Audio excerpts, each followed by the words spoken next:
आज हम कक्षा 8 में गणित विषय में प्रश्नावली 14.2 गुणन खंडन करेंगे। तो इसमें प्रश्नावली में सर्वसमीकाओं के साथ गुणन खंडन करेंगे हम। तो सर्वसमीकाओं में गुणन खंडन कैसे करते हैं, तो उसके लिए हमें 3 सर्वसमीकाएं हैं हमारे पास। सबसे पहले है a प्लस बी का वर्ग, a प्लस बी का होल वर्ग। तो इसका आता है a की 2 जमा b 2ab जमा b की 2। फिर दूसरी सर्वसमीका है a माइनस बी का वर्ग, तो ये आता है a की 2 माइनस 2ab जमा b की 2। तीसरी सर्वसमीका है a जमा b और गुणा में a माइनस b, तो यह होता है a की 2 माइनस b की 2। और इस एक्सरसाइज को करने से पहले हमें ये भी पता होना चाहिए 1 का वर्ग क्या होता है 1, 2 का वर्ग 4, 3 का वर्ग 9। तो ये हमारे पास लगभग 15 तक के वर्ग पता होना चाहिए हमें, संख्याओं के वर्ग। ये भी आप लोग नोट कर लेंगे अपनी कॉपी में। फिर प्रश्नावली 14.2 है ये। सबसे पहला है, इसमें गुणन खंडन करना है हमने इन सर्वसमीकाओं का प्रयोग करते हुए। तो हमारे पास है जैसे a की 2 जमा 8a जमा 16। तो अब इसमें देखना है हमने इनमें से कौन सी सर्वसमीका अप्लाई कर सकते हैं हम। तो हम देखेंगे a की 2 को हमने a का वर्ग लिख दिया, जमा 8a को ऐसे ही लिख दिया, जमा 16 को हम लिख सकते हैं, देखो 16 को 4 का वर्ग लिख सकते हैं, तो हमने 16 को लिख दिया 4 का वर्ग। फिर उसके बाद अब ये देखो एक a का वर्ग और जमा b का वर्ग आ गया, इसमें जमा 8a है। इसमें तीनों जो हैं पद, 3 पद हैं, तीनों जमा के हैं। तो इसमें भी देखो इसमें 3 पद हैं और तीनों जमा के पद हैं, इसलिए हमारे पास ये सर्वसमीका इसमें लगेगी।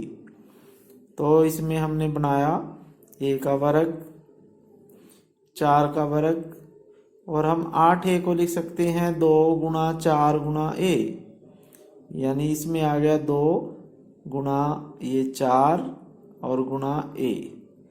या हम इसको लिख सकते हैं a की 2 जमा 2 गुणा a गुणा b गुणा और जमा b की 2। तो ये बन गया a की 2 जमा 2ab जमा b की 2। तो ये बन गया a जमा b का वर्ग। तो a इसमें a है जमा b 4 है, तो a जमा 4 का वर्ग आंसर आ गया। ऐसे ही हम दूसरे उसमें करेंगे 25m की 2 जमा 30m जमा 9।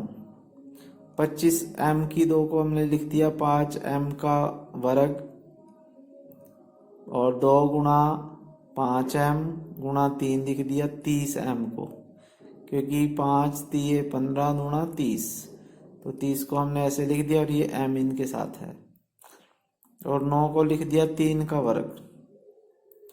अब ये बन गया a जमा 2 गुणा a है ये पूरा, क्योंकि ये 5m a है, जमा b, ये बन गया a की 2 जमा 2 गुणा a गुणा b जमा b की 2। तो ये फार्मूला हमारे पास पहली सर्वसमीका का आ गया, a जमा b का वर्ग। फिर अब इसमें देखो तीसरा सवाल है ये, p की 2 माइनस 10p जमा 25। अब इसमें है एक पद माइनस का है, तो ये दूसरी सर्वसमीका लगेगी इसमें। तो इसमें भी ऐसे ही p माइनस 5 का वर्ग आ गया। अब ये आ गया l जमा m की 2 माइनस 4lm। तो हमने पहले इस पद को खोलना है, तो ये a जमा b का वर्ग का फार्मूला लगाना, a की 2 जमा b की 2 जमा 2ab, और ये ऐसे ही लिख दिया हमने। फिर उसके बाद इसमें जमा के 2 lm है और ये माइनस के 4 lm है, तो माइनस के 2 lm आ जाएंगे, ये इसमें से ये कट हो जाएंगे, तो ये बच जाएगा l की 2 जमा m की 2 माइनस 2 lm। तो ये l माइनस m का होल वर्ग बन गया। फिर उसके बाद हमारे पास दूसरा सवाल है।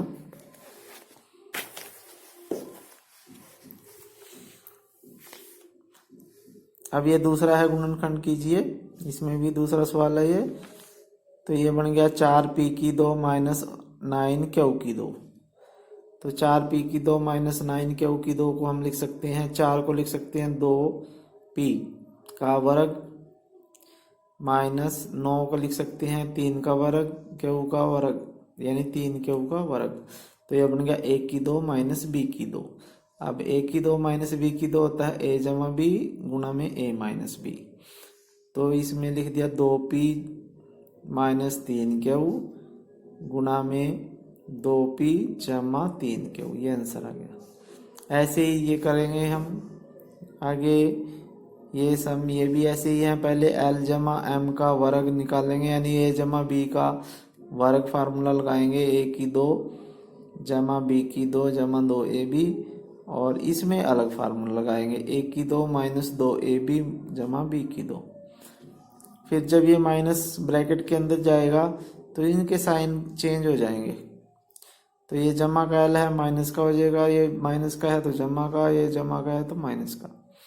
और फिर देखो ये l से l कैंसिल हो जाएगा, इस l से एक जमा का एक माइनस का, m से ये m कैंसिल, तो 2lm और 2lm 4lm आंसर आ जाएगा।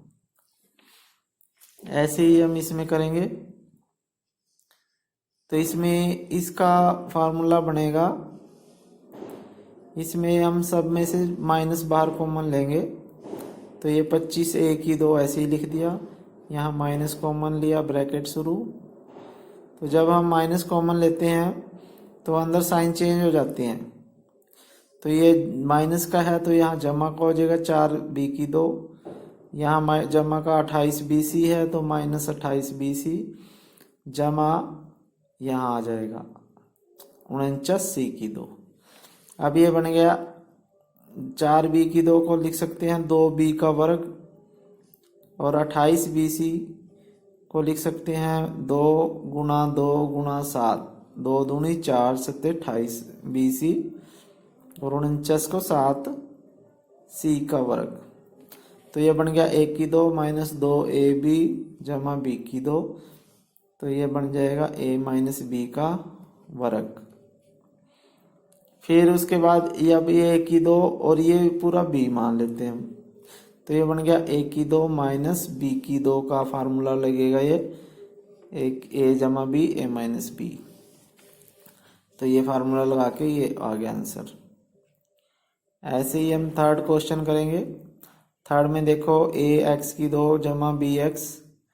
तो इनमें कॉमन देख लेंगे क्या आएगा, x दोनों में है कॉमन तो x बाहर ले लिया।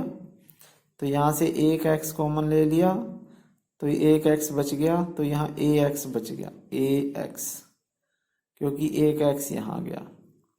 और इसमें से भी x बाहर ये आ गया तो ये b बच गया, यहाँ पे ये आंसर आ गया। ऐसे ही इसमें दूसरे में करेंगे। इन दोनों में क्या है, देखो 7 है और 21 को हम 3 गुणा 7 लिख सकते हैं। तो 7 इसमें कॉमन आएगा, 7 इसमें से, तो 7 कॉमन बाहर ले लिया। तो ये p की 2 यहाँ बच गया, जमा 7 को इससे भाग देंगे, इसको 7 से भाग देंगे तो 3 q की 2 बचेगा।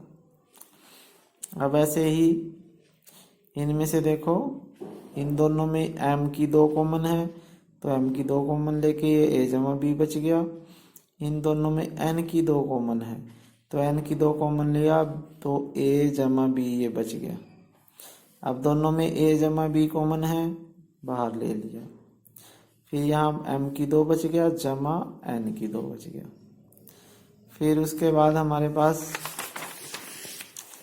फोर्थ क्वेश्चन आता है इसमें 14.2 का। तो फोर्थ क्वेश्चन में देखो क्या करेंगे। फोर्थ क्वेश्चन में करेंगे हम, जैसे a की 4 माइनस b की 4 है तो a की 4 को हम लिख सकते हैं a की 2 का वर्ग, 2 दूनी 4, a की 4 बन जाएगा, माइनस b का वर्ग तो 2 दूनी 4 b की 4 बन जाएगा। अब ये इसको a मानना है, इसको पूरे को b मानना है। तो ये बन गया a की 2 माइनस b की 2। तो ये बन जाएगा a माइनस बी, ए जमा बी, क्योंकि हमने a की 2 को a माना है, b की 2 को b माना है। तो ये फार्मूला लगा दिया हमने। फिर उसके बाद हमने क्या किया, अब a की 2 माइनस b की 2 में इसमें और फार्मूला लगेगा। तो ये बन गया a जमा बी और इसी से a माइनस बी, और ये ऐसे ही लिख देंगे क्योंकि ये जमा का है, जमा का हमारे पास सर्वसम्मी का नहीं है, a की 2 जमा b की 2 की, तो ये ऐसे ही लिख दिया, तो ये आंसर आ गया। ऐसे ही इसमें लगेगा फार्मूला, तो ये ऐसे ही लगाया इसमें दोनों फार्मूले, तो ये आ जाएगा आंसर। देख लेना आप लोग, समझना। फिर उसके बाद 5वां प्रश्न है। अब 5वें प्रश्न में देखो, ये अलग टाइप से है थोड़ा, इसमें सर्वसम्मिका का यूज नहीं होगा। इसमें जैसे है p की 2 जमा 6p जमा 8। तो अब हम देखेंगे कि इसको कैसे बनाए सर्वसम्मिका। तो उसको बनाने के लिए हम क्या करेंगे, गुणनफल देखते हैं, योगफल देखते हैं। अब गुणनफल क्या होता है, देखो गुणनफल होता है जो बीच की संख्या होती है उसको छोड़ देते हैं हम। तो जो पी स्क्वायर या एक्स स्क्वायर ए स्क्वायर वगैरह के साथ जो होता है, यहाँ पे 1 है, जैसे 1 p की 2 और ये 8 है, तो इन दोनों को गुणा करेंगे हम 8p की 2। गुणनफल आना चाहिए 8p की 2 और योगफल आना चाहिए 6p। जो बीच में संख्या होती है वो योगफल आना चाहिए। तो हम दो संख्याएं देखेंगे या दो बीजीय व्यंजक देखेंगे, जिनको गुणा करें तो 8p की 2 आए और जोड़ करें तो 6p आए। तो हमने सोचा कि 4p और 2p ऐसे दो बीजीय व्यंजक है, क्योंकि अगर इनको गुणा करते हैं 4 दूनी 8, 8p गुणा p, p की 2, तो 8p की 2 गुणनफल आता है। और अगर जोड़ें तो 4 और 2 6 और p, तो जोड़ 6p आता है। तो हमने 6p की जगह हमने लिख दिया 4p जमा 2p, और बाकी ये दोनों ऐसे ही लिख दिए। अब p और इसमें इन दोनों में p कॉमन है, तो ये p बाहर ले लिया और अंदर यहाँ बच गया p जमा 4। ऐसे ही हमने इन दोनों में से 2 कॉमन लिया और यहाँ p जमा 4 बचेगा। अब p जमा 4 यहाँ है, p जमा 4 यहाँ है, तो ये दोनों में से कॉमन बाहर आ जाएगा और अंदर बच जाएगा p जमा 2। तो ये आ गया, तो ये आंसर आ जाता है। इसी तरह ही सभी क्वेश्चनों में करना है हमने। 5th के गुणनफल देखेंगे, इसमें 21 क्यू स्क्वायर गुणनफल आना चाहिए और -10 क्यू जोड़ आना चाहिए। तो -7 क्यू और -3 क्यू दो ऐसे बीजीय व्यंजक हैं जिनको गुणा करते हैं 21 क्यू की 2 आता है, जोड़ते हैं -10 क्यू आता है। तो हमने -10 क्यू की जगह -7 क्यू और -3 क्यू रख दिया। तो ऐसे ही हमने फिर इन दोनों में से क्यू कॉमन लिया, इन दोनों में से 3 कॉमन लिया, -3। तो जब -3 कॉमन लिया तो ये माइनस हो जाता है यहाँ, तो क्यू -7 फिर कॉमन आ जाएगा और क्यू -3 अंदर आ जाएगा, तो ये आंसर आ जाएगा। ऐसे ही हमने ये क्वेश्चन करना है।